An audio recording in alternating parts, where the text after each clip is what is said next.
Hello and welcome to the IDCUBE stand here at Intersec Dubai 2024, where I'm delighted to be joined by the leaders of the company, where we're going to dive deeper into their technologies and solutions in the access control market. I'm joined by Rishi Chahal, who is the co-founder and sales director of the company, as well as Divyakant Gupta, who is the founder and CEO. Gentlemen, first of all, thank you so much for having me here. I'm looking forward to chatting a little bit more and understanding more about your products. Divyakant, first of all, a question for you. I understand that you're using AI in your technology and your solutions to provide a better experience for the customer. Can you just elaborate a little bit more on how you're implementing AI? This is a very relevant question in today's times.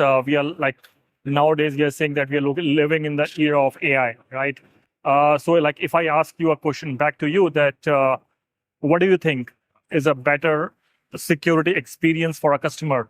Is it you have a problem at your site and then you solve the problem, or you can prevent a problem to happen? What would you prefer? Well, we would obviously prefer to prevent a problem. Yeah, so that's right. So the prevention is better than cure. Like we have been hearing about it from the very childhood, that prevention is better than cure. So my point here is that, so that's what we do with AI in IDCUBE. We make the security posture of an organization from being reactive to proactive to predictive. So we make the security posture predictive and proactive. That's the motto of our AI in our access control systems. So that's what we do in a lot of ways. We do it by giving them insights that this is the problem area at your site. This is a zone which you should be careful about it. This zone has getting into trouble, which can become an alarm in the near future. So right now it is showing some mischievous or some anomalous behavior, which is very different from your other zones in your organization, or it is very different, may not be within your organization, but very different from other organizations in the world.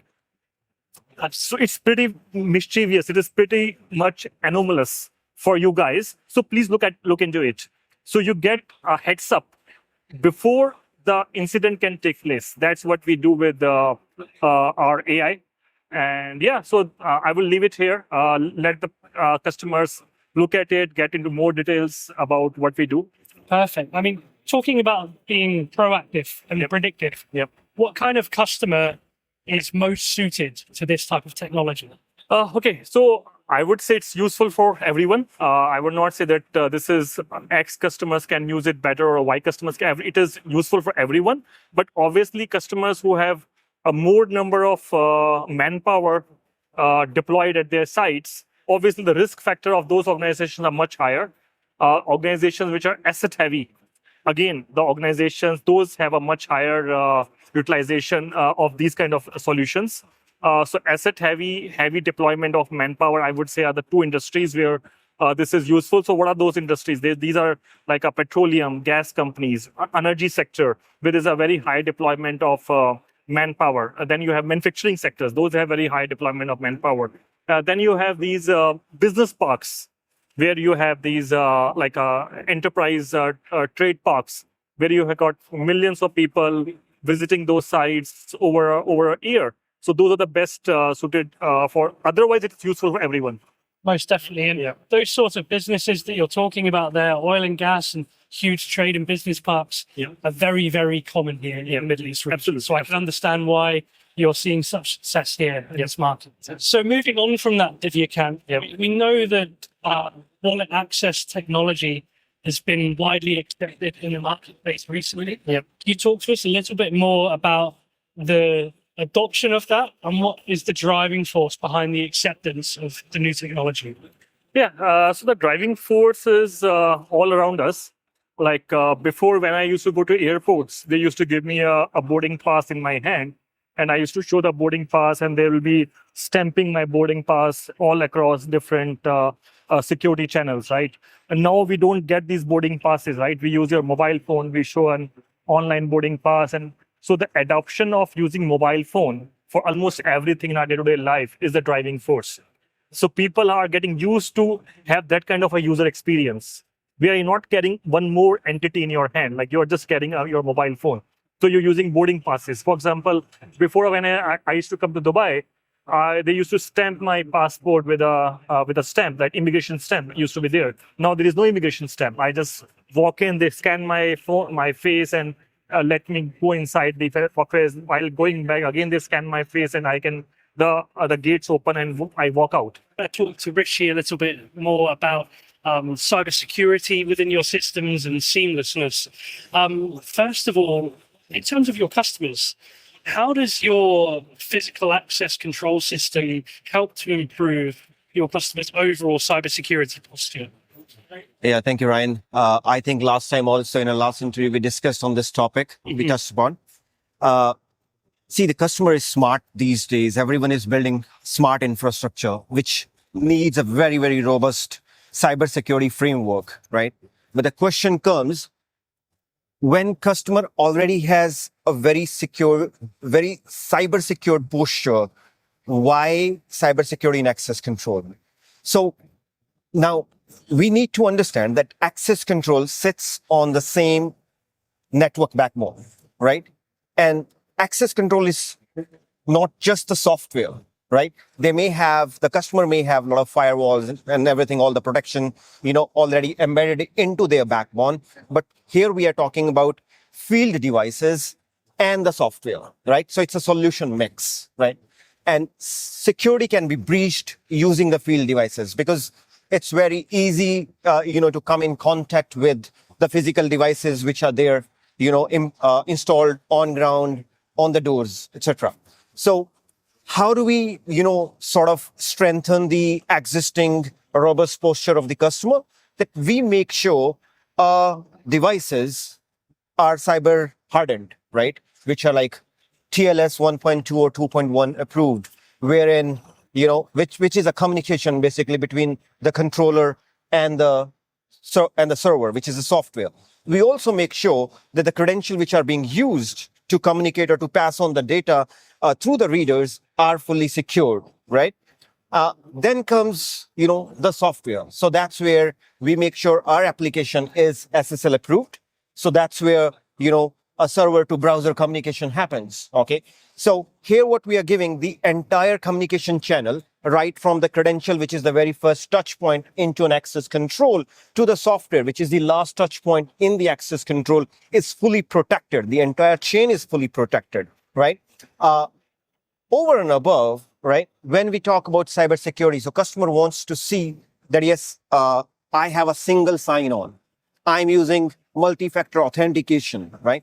So IDCUBE is pretty open to offer the single sign-on and multi-factor authentication, which further helps, the customer in improving the cybersecurity posture, right? So that's what I would like to say as of now about, the cybersecurity. Yep. Excellent. Yeah. Thank you, Rishi. One final question for you. Like you mentioned, we did speak about this quite a lot at our last meeting in Saudi Arabia. Seamlessness is very, very important to you as a brand. Yeah. Two questions in one, really. Do seamless and unified represent one identical concept, or are they different? And how does seamlessness benefit both the installer and the end user? A very good question, Ryan, and something which is very close to us, and we would like to sort of put it across, to our customers, and we want them to we want to make sure that they understand the concept of seamlessness. So what I would say, Ryan, unified is a subset of seamless. Seamless is not a product. Seamless is an output which customer gets, and it has three different subsets under it. One is the unification. Second one is the openness of the platform. And third one is the entire ecosystem, which integrates with the platform, and thus the platform becomes seamless, right? Absolutely. So unification is just one subset of it, okay? Seamless is more than that. Seamless is openness, seamless is unification, and seamless is the ecosystem. And how does it help? So how seamless, benefits our customer? Now, seamless is about when we say that merging and integrating of two different platforms. Now, let me just give you an example here. let's suppose when we send a visitor pass to our visitor, somebody who's coming to visit me in my facility. So my visitor pass would have the Google map or my location, my geo coordinates embedded onto the pass. And when it goes to the visitor has one pass. That's where he clicks on and he comes to the, the facility. He don't need to hop into multiple, different applications and then search for my address and all that. I give you another example. Let's talk about hospitality, because hospitality is one such segment into, the entire GCC, specifically Saudi and UAE, where we are standing today. We talk about the customer convenience. Our guest comes into, the hotel, he checks in. Now, the moment he checks in, he wants to make sure that he's visiting all the areas which are there for his leisure, right? So operator need not to again jump onto multiple different windows to give him an access and make sure that, yes, he gets the access at the right time, because, that's what he's coming for to a hotel, to spend some leisure time. He don't want to, just keep on going and coming back, to the receptionist and all that. So that's what we do. We make sure that when the guest is entering into the hotel, immediately he gets an access to all the common areas all across, the property, the leisure property, which he's trying to come and experience, right? Another example I would like to give you from the gated communities, right? Everywhere we go today, we live in a very secure environment into gated communities. Each and every gated community has its own application, which is a multi-purpose application, which does various different activities within the facility. Now, we being an access control, OEM needs to make sure that we are well within, the offering of that gated community app, which is a multi-purpose app. And our customers, are not again having the inconvenience or experiencing the inconvenience to carry on multiple cards or carry on multiple applications. So that's where again we bring, the seamlessness into the system, wherein either we accommodate the environment of a gated community application, or we offer our environment which gets accommodated into, their applications. One such example, a global platform which is already, which already interfaces with IDCUBE is CBRE, which is a global, facility management company. So the idea behind seamlessness is make sure component reduces, ease of operation, less maintenance cost. So we make sure that, we cover it from holistically, basically, 360 degree, it gets covered and customer gets ease of use of the system as well. Thank you, Ryan. Most definitely. Well, thank you for that wonderful explanation, Rishi. Well, there you have it. We understand more now about how IDCUBE is implementing AI technology in its platform to provide a more cyber secure and seamless experience for its users and its installers. Divyakant, Rishi, thank you so much for having me on the stand and talking us through the platform. And I look forward to seeing you thrive more in the Middle East region in 2024. And I hope Intersec Dubai is a fantastic show for you both. Thank you, Ryan. It was a pleasure having you on our booth. Thank you. Thanks a lot.